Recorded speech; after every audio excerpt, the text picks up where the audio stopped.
વલસાડમાં morning walk કરવા નીકળેલ આરટીઓના clerk Jimit Raval સાથે શું બન્યું? વલસાડના આરટીઓમાં ક્લાર્ક તરીકે ફરજ બજાવતા યુવાનો અચાનક બેભાન થઈ ધડી પડતા હાર્ટ એટેકથી મોત નિપજતા ચકચાર મચી ગઈ હતી. વલસાડ આરટીઓ ખાતે ક્લાર્ક તરીકે ફરજ બજાવતા અને મૂળ હિંમતનગર તાલુકાના સિદ્ધાર્થનગરના જીમિત ગિરીશભાઈ રાવલ ઉંમર વર્ષ 35 નાઓ અલ્પેશ ચૌધરી સાથે વલસાડ ગવર્મેન્ટ કોલોનીમાં રહેતા હતા.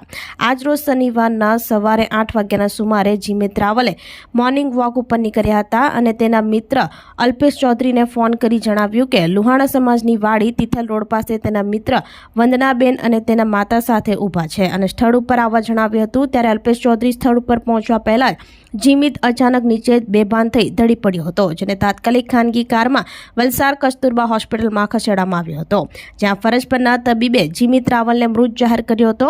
જીમિત રાવલનું હાર્ટ એટેકથી મોત નીપજ્યા હોવાનું જાણવા મળ્યું હતું. ઘટનાને પગલે વલસાડ આરટીઓ અધિકારી NH Gajera, inspector DB Ram તથા સ્ટાફ મિત્રોમાં શોકની લાગણી છવાઈ જવા પામી હતી. આશાસ્પદ યુવાન જીમિત રાવલ આરટીઓ કચેરીમાં સૌ સાથે નિખાલસ સ્વભાવે ઓળખ ધરાવતો હતો.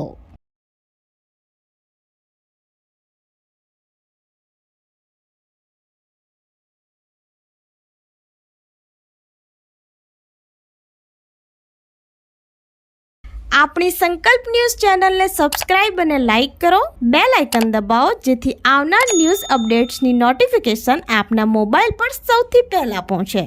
Like, subscribe and share the video.